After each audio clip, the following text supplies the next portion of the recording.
اغفر لي ولوالدي ولمن دخل بيتي مؤمنا وللمؤمنين والمؤمنات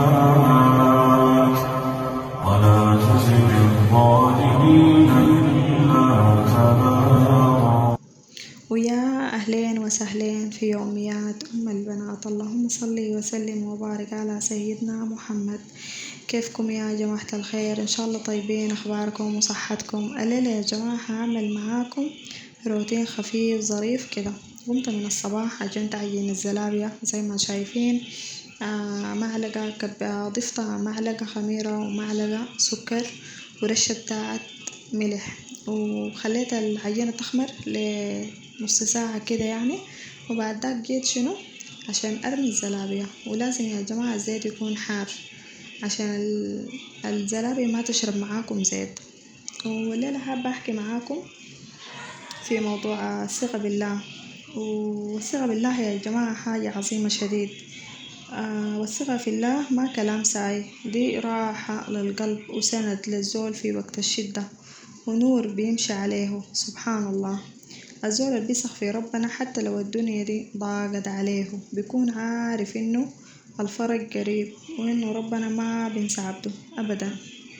وأول حاجة لازم نعرفها إنه ربنا أرحم بينا ومن أنفسنا. مرات نحن بنخاف من الحاجات قبل ما تحصل وبنفكر في الهم قبل ما يجي، لكن لو سلمنا أمرنا لله بنلقى القلب خفة بكتير والنفس هديت شديد والطريق واضح بيكون بالنسبة لنا. سبحان الله، لأنه ربنا شايف اللي بنعمله وعارف الخير لنا وين.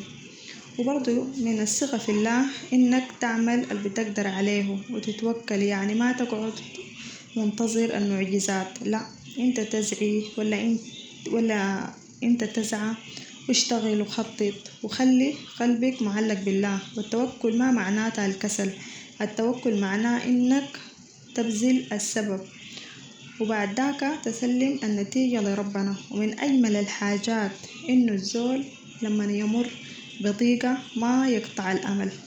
مرات الأبواب بتتقفل في وشك لكن ربنا بيفتح لك باب أحسن منه. عشان كده ما تستعجلي وخلي ثقتك في الله كبيرة. وبرضو لازم الواحد يكتر من الدعاء يا جماعة بريح القلب. ولما ترفع يدك لربنا وتقول يا رب أنا محتاجة لك وسهل لي أمري، ويا رب فرج لي همي، هنا سبحان الله بتلقي طمأنينة نزلت على قلبك. ومن علامات كمان الثقة في الله كمان إنك ما تخافي من المستقبل الزايد أكتر من اللزوم. والرزق ده بيد الله والعمر ده بيد الله، عشان كده الإنسان لازم يمشي يومه بيومه يعني. والزول اللي بيصبر في وقت البلاء، الصبر ما سهل لكن جميل شديد، لأنه بعد الصبر فرج وبعد اليسر عسر وبعد الدموع في ابتسامة وبعد التعب في راحة. وربنا ما بيختبر عبده إلا وهو عارف إنه قادر وبعديها. وفي حاجات مهمة شديد وهي إنك تحسن الظن بالله، يعني تقولي ربنا ما حيضيع لي وربنا حيكرمني وربنا حيفتحها علي. يعني يكون عندك ثقة بالله شديدة وحسن الظن بالله بيريح القلب وبيخلي الزول واقف ثابت مهما حصل. وفي النهاية خلونا نتذكر إنه الثقة في الله ما بتخلي الزول ضعيف، بالعكس بتخليه أقوى، لأنه الزول اللي بيثق في ربنا ما بتهزه الريح ولا بتكسر. وخليك دايما واثق في ربنا، أسعى في حياتك واصبر عن البلاء واطمئن إنه ربنا عنده لك الخير اللي بتستاهليه. وربنا يملأ قلوبنا بالثقة والطمأنينة ويجعلنا من الناس المتوكلين عليه حق التوكل يا رب العالمين، ويفتح علينا أبواب الخير والفرج من حيث لا نحتسب. وبكده خلاص يعني، بس حبيت أتكلم معاكم أو أتكلم لكم عن الثقة بالله. وهنا زي ما شايفين نرجع للروتين بتاعنا. زي ما شايفين هنا الليلة عملت طبيخ بتاع خضار وخلصت منه، وهنا غسلت الرز زي ما شايفين. وبعد ذاك بعمل الرز وكده. ده الغدا بتاعنا يعني. اللهم أديمها نعمة يا رب العالمين، واحفظها من الزوال يا رب العالمين، وإن شاء الله ربنا يكرمكم ويسعدكم ويديكم دوام الصحة والعافية يا رب العالمين. وبتمنى يا جماعة تشتركوا في القناة وتفعلوا الجرس عشان يصلكم كل جديد كل ما انزل فيديو. وما تنسوا يا جماعة اللايك والاشتراك في القناة اهم حاجة.